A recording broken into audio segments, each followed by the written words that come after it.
पहाड़ी कोरवा। पहाड़ी कोरवा छत्तीसगढ़ में पहाड़ी कोरवा विशेष पिछड़ी जनजाति जसपुर, सरगुजा, बलरामपुर तथा कोरबा जिले में निवासरत है।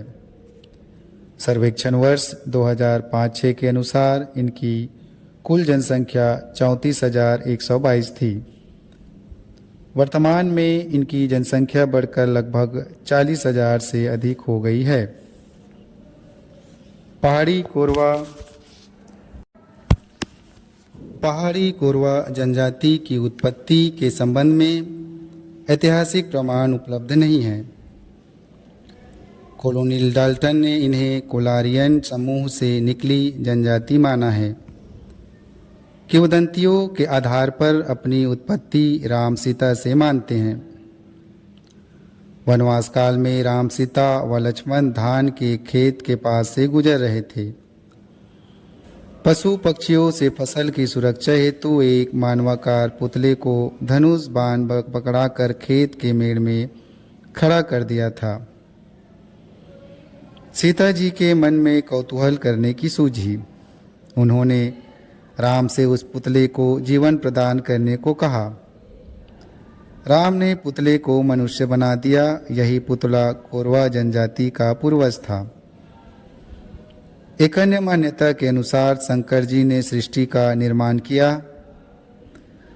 तत्पश्चात उन्होंने सृष्टि में मनुष्य उत्पन्न करने पर विचार लेकर रतनपुर राज्य के काला और बाला पर्वत से मिट्टी लेकर 2 मनुष्य बनाए। काला पर्वत की मिट्टी से बने मानव का नाम कैला तथा बाला पर्वत की मिट्टी से बने हुए मानव का नाम घुमा हुआ। तत्पश्चात शंकर जी ने 2 नारी मूर्ति का निर्माण किया जिनका नाम सिद्धि तथा बुद्धि था। कैला ने सिद्धि के साथ विवाह किया जिससे 3 संतानें हुई। पहला पुत्र का नाम कोल, दूसरे पुत्र का नाम कोरवा तथा तीसरे पुत्र का नाम कोड़ाकू हुआ। कोरवा के भी 2 पुत्र हुए। एक पुत्र पहाड़ में जाकर जंगलों को काटकर दहिया खेती करने लगा, पहाड़ी कोरवा कहलाया। दूसरा पुत्र जंगल को साफ कर हल के द्वारा स्थायी कृषि करने लगा, डिहारी कोरवा कहलाया। पहाड़ी कोरवा जनजाति मुख्यतः पहाड़ी क्षेत्रों में निवास करती है। घर की दीवार लकड़ी व बांस से बनाते हैं जिस पर घास फूस का छप्पर होता है था। वर्तमान में घर मिट्टी का बनाते हैं जिस पर छप्पर देसी खपरेल का होता है। घर का फर्श मिट्टी का बना होता है जिसमें 8-10 दिन में एक बार मिट्टी या गोबर से लिपते हैं। घर प्रायः 1 कमरे या 2 कमरे का होता है। घरेलू वस्तुओं में भोजन बनाने का कुछ बर्तन, तीर धनुष, कुल्हाड़ी, कुछ बांस के टोकरे आदि होते हैं। पुरुष व महिलाएं सप्ताह में 1 या 2 बार स्नान करते हैं। महिलाएं एवं पुरुष सिर के बालों को लंबे रखते हैं, बालों को पीछे की ओर बांध लेते हैं। स्त्रियां बालों में गुल्ली या मूंगफली का तेल लगाकर अब कंघी करने लगी है। स्त्रियां गिलट के गहने जैसे हाथ में कड़े, एठी, नाक, कान में लकड़ी या गिलट के आभूषण पहनती है। पुरुष सामान्यतः कमर के नीचे लंगोटी लगाता है या पंछा पहनता है। शरीर का ऊपरी भाग खुला रहता है। कुछ लोग अब बंडी पहनने लगे हैं। स्त्रियां सिर्फ लुगरा पहनती है। इनका प्रमुख भोजन कोदो, कुटकी, गोंदली की पेज, कभी कभी चावल की भात व जंगली कंदमूल, भाजी व मौसमी सब्जी है। मांसाहार में मुर्गी, सभी प्रकार के पक्षी, मछली, केकड़ा, बकरा, हिरन, सुअर आदि का मांस खाते हैं। महुआ से शराब बनाकर पीते हैं। पुरुष चोंगी पीते हैं।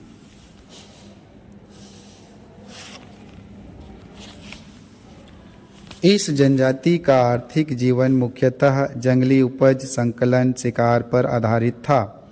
वर्तमान में स्थायी बसकर कोदो, कुटकी, गोंदली, धान, मक्का, उड़द, मूंग, कुल्थी आदि की खेती करने लगे हैं। असिंचित व पथरीली जमीन होने के कारण उत्पादन बहुत कम होता है। जिनके पास कम कृषि भूमि है वे अन्य जातियों के खेतों में मजदूरी करने जाने लगे हैं। जंगली उपज में मुख्यतः कंदमूल, भाजी, महुआ, चार, गोंद, तेंदुपत्ता, शहद, आंवला आदि एकत्र करते हैं। गोंद, तेंदुपत्ता, चार, शहद, आंवला को स्थानीय बाजारों में बेचते हैं। पुरुष बच्चे पक्षियों का शिकार तीर धनुष से करते हैं। पुरुष व महिलाएं मछली, केकड़ा, घोंघा भी वर्षा ऋतु व अन्य ऋतु में छोटे नदी नालों से पकड़ते हैं, इसे स्वयं खाते हैं। कोरवा जनजाति मुख्यतः दो उपसमूहों में बांटी हुई है। एक समूह जो शिकार, वनोपज संग्रह तथा दहिया खेती करते थे। शिकार तथा वनोपज की खोज में एक पहाड़ से दूसरे पहाड़ घुमंतु जीवन व्यतीत करते थे। इन्हें पहाड़ी कोरवा कहा जाता है। दूसरा समूह जो पहाड़ी कोरवा की अपेक्षा कुछ विकसित होकर स्थायी कृषि करने लगे तथा ग्रामों में स्थायी घर बनाकर रहने लगे। डीह गांव में स्थायी रूप से रहने के कारण इन्हें डिहारी कोरवा कहा जाता है। पहाड़ी कोरवा जनजाति में मुड़ियार, हसदा, ईदमी, फरमा, समाऊ, रहला, गोनू, बंडा, इदिनवार, सोनवानी, मुदिवार, बिरवानी आदि गोत्र पाए जाते हैं। इस जनजाति की गर्भवती महिलाएं प्रसव के दिन तक सभी आर्थिक तथा पारिवारिक कार्य करती है। प्रसव के लिए पत्तों से निर्मित अलग झोपड़ी बनाते हैं, जिसे कुंभा कहते हैं। प्रसव इसी झोपड़ी में स्थानीय दाई, जिसे डोगिन कहते हैं, की सहायता से कराते हैं। बच्चे का नाम तिल के नोक या चाकू से काटते हैं। नाल झोपड़ी में ही गड़ाते हैं। प्रसूता को हल्दी मिला भात खिलाते हैं। कुल्थी, एंठी मुंडी, सिंध की जड़, सरई छाल, सोंठ, गुड़ से निर्मित काढ़ा भी पिलाते हैं।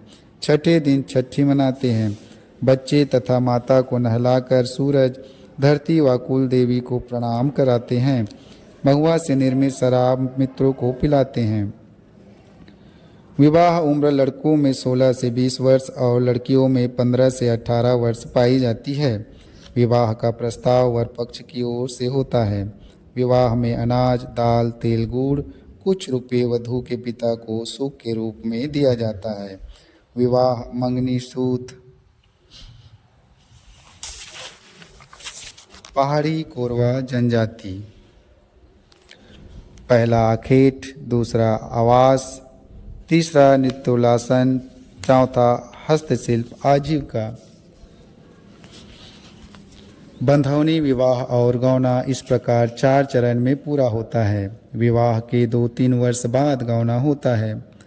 फेरा करने का कार्य जाति का मुखिया संपन्न कराता है। इनमें गुरावट, विनिमय, लमसेना, सेवा विवाह, पैठू, घुसपैठ, उड़रिया, सहपलायन आदि भी पाया जाता है। विधवा पुनर्विवाह, देवर भाभी का पुनर्विवाह भी मान्य है। मृतक होने पर मृतक को दफनाते हैं। 10वें दिन स्नान कर देवी देवता एवं पूर्वजों की पूजा करते हैं। मृत्यु भोज देते हैं।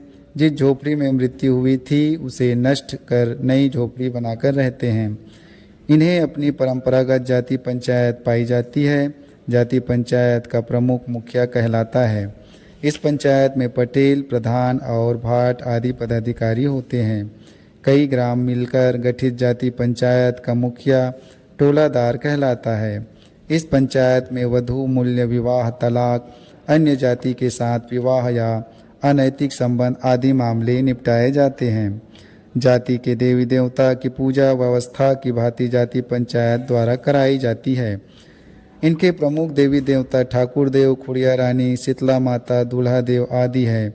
इनके अतिरिक्त नाग, बाघ, वृक्ष, पहाड़, सूरज, चांद, धरती, नदी आदि को भी देवता मानकर पूजा करते हैं। पूजा के अवसर पर मुर्गे की बलि देते हैं व शराब चढ़ाते हैं। इनके प्रमुख त्यौहार दशहरा, नवाखाई, दिवाली, होली आदि है। भूत प्रेत, जादू टोना में भी विश्वास करते हैं। इनमें मंत्र जादू के जानकार व्यक्ति देवार बैगा कहलाता है। इस जनजाति के लोग कर्मा, बिहाव, परघनी, रहस आदि नाचते हैं। लोकगीतों में कर्मा गीत, बिहाव गीत, फाग आदि प्रमुख है। इसकी अपनी विशिष्ट बोली है जिसे कोरवा बोली कहते हैं। 2005-06 में कराए गए सर्वेक्षण में पहाड़ी कोरवा जनजाति में साक्षरता 22.2% पाई गई थी। वर्तमान में बढ़कर पहले से अधिक हो चुकी है।